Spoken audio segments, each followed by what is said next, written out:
ઓય સાંભળ, એક વાત કહું, કેટલું સિમ્પલ છે ને ઇગ્નોર કરવું. કે જેની જોડે વાતો કરતાં કલાકોના કલાકો નીકળી જતા, આજે એ વ્યક્તિને તમારી જોડે વાત કરવા માટે 5 મિનિટ પણ નથી. જે વ્યક્તિ તમારા એક મેસેજ પર ક્વિકલી રિપ્લાય આપતો, આજે તમારા 10 મેસેજ એના ઇનબોક્સમાં હોવા છતાં એને એક રિપ્લાય આપવાનો ટાઈમ નથી. જે વ્યક્તિને તમારો ચહેરો જોવા વગર નહોતું ચાલતું, જે વ્યક્તિને તમને મળવા વગર નહોતું ચાલતું, આજે એ જ વ્યક્તિ તમને ના મળવા માટે બહાના શોધે છે. સામેવાળી વ્યક્તિ ગમે એટલી બિઝી હોવા છતાં, કામમાં હોવા છતાં કે પછી કોઈ પણ ફંક્શનમાં હોવા છતાં તમારો ફર્સ્ટ કોલ રિસીવ કરી લેતી અને કહેતી કે હું અત્યારે કામમાં છું, 5 મિનિટ કે 10 મિનિટ આપ, હું તને કોલ બેક આપું, અને આવી પણ જતો.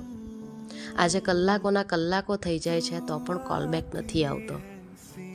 આને કહેવાય લિટરલી ઇગ્નોર કરવું. અને સામેવાળી વ્યક્તિ માટે આ વસ્તુ બહુ સિમ્પલ છે, બિકોઝ એ હવે પ્રેક્ટિકલી વિચારે છે. પણ આ બાબતમાં જે સહન કરવાવાળી વ્યક્તિ છે ને, એ જે દિલથી દુઃખી થાય છે ને, એનું દુઃખ તો હું શબ્દમાં પણ ના વ્યક્ત કરી શકું.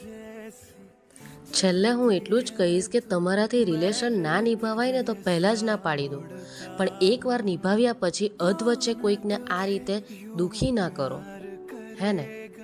जैसे मैं करता हूँ